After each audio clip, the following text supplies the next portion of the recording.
गाजले कोकण पुण्यभूमीवर, अहो दोन राजे इथे गाजले इथल्या पुण्यभूमीवर। एक त्या रायगडावर, एक त्या रायगडावर, एक चौदार तळ्यावर, एक त्या रायगडावर, एक चौदार तळ्यावर, एक त्या रायगडावर, एक चौदार तळ्यावर। दोनच राजे इथे गाजले कोकण पुण्यभूमीवर, दोनच राजे इथे गाजले कोकण पुण्यभूमीवर।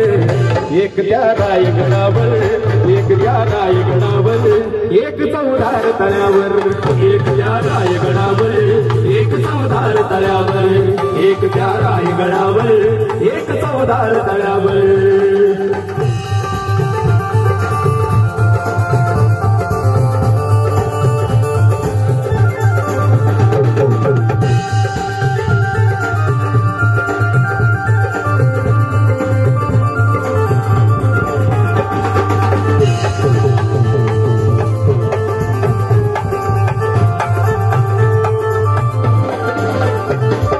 रायगडावर, त्या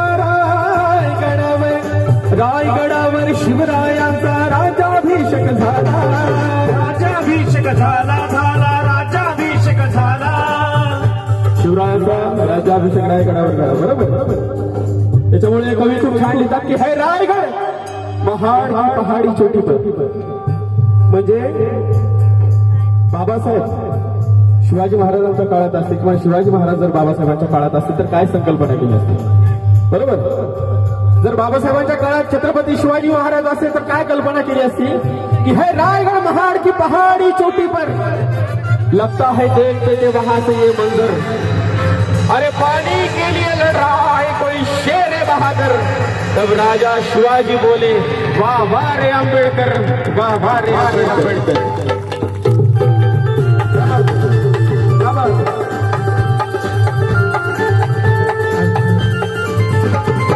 रायगडावर शिवरायांचा राज्याभिषेक झाला, रायगडावर शिवरायांचा राज्याभिषेक झाला, रायगडावर शिवरायांचा राज्याभिषेक झाला, रायगडावर शिवरायांचा राज्याभिषेक झाला। दलितांनी दलितांचा राजा महाडी घोषित केला, दलितांनी दलितांचा राजा महाडी घोषित केला, दलितांनी दलितांचा राजा महाडी घोषित केला। दोन नरमणी असे शोभले हो, दोन नरमणी असे शोभले दोन्ही वीर बहादर, दोन नरमणी असे शोभले दोन्ही वीर बहादर।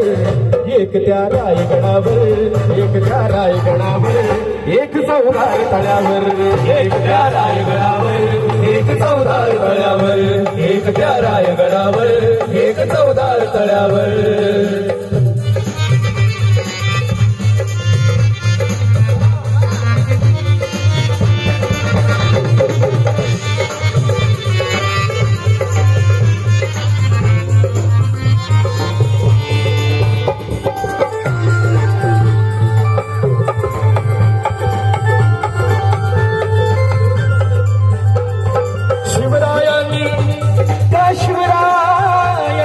शिवरायांनी रयतेचा जो न्याय निवाडा केला, शिवरायांनी रयतेचा जो न्याय निवाडा केला,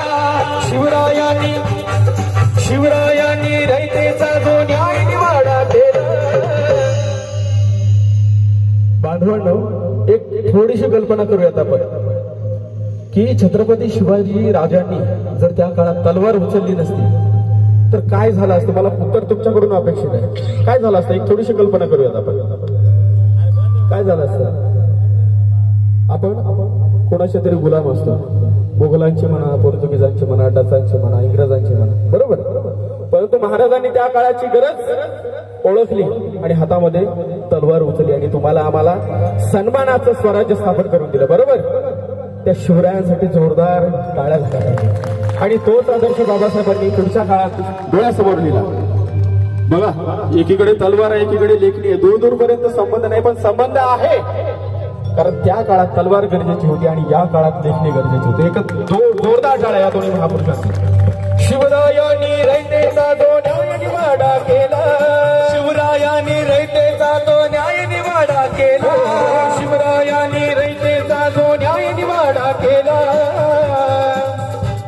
अरे तोच निवाडा भीमरायाच्या घटनेमध्ये आला, तोच निवाडा भीमरायाच्या घटनेमध्ये आला, तोच निवाडा भीमरायाच्या घटनेमध्ये आला.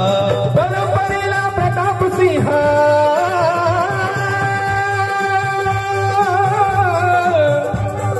परंपरेला प्रताप सिंह दोघे मारती ठोकर, परंपरेला प्रताप सिंह दोघे मारती ठोकर.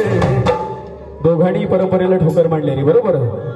जी माणुसकी माणसाला जगू देत नाही किंवा सन्मानाचं, ती माणुसकी ह्या दोन्ही भडकारून लागली.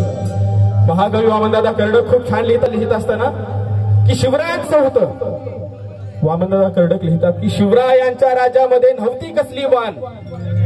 वाण म्हणजे कमीपणा. तुम्ही सगळे सुज्ञ आहात, माहिती आहे सगळ्यांना. आणि सरांनी मगाशी सांगितल्याप्रमाणे सर खरंच तुमच्या शब्दांचा मनापासून आदर करतो. ही गोष्ट खूप गरजेची आहे की कवी गायकांवरती समाजाची खूप मोठी जबाबदारी आहे सध्याच्या काळात.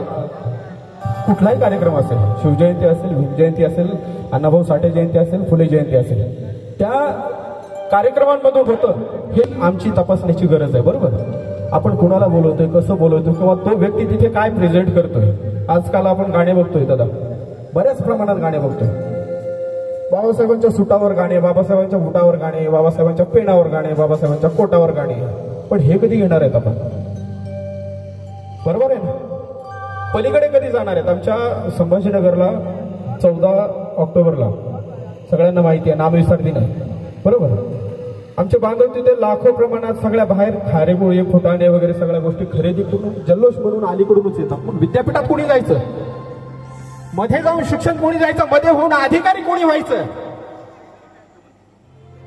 काही गोष्टी आपण समजून घेतल्या पाहिजे. आहे त्याला अपवादात्मक काही पिढी आहे, नवी पिढी येऊ पाहते आहे. त्या नव्या पिढीसाठी एकदा आपण जोरदार टाळ्या वाजवतो. हे प्रबोधन होणं गरजेचं आहे, बरोबर.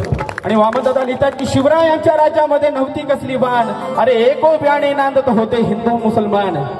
काळ्या राणी तळपत होतं तिच्या रूपाचं ऊन, बरोबर. काळ्या राणी तळपत होतं तिच्या रूपाचं ऊन, अशी देखणी होती एका सुभेदाराची सून. अरे त्या तरुणीला आई म्हणाला राजा तो शिलवान, आणि एकोप्याने नांदत होते हिंदू मुसलमान. हे माझ्या शिवरायांचं स्वराज्य होतं.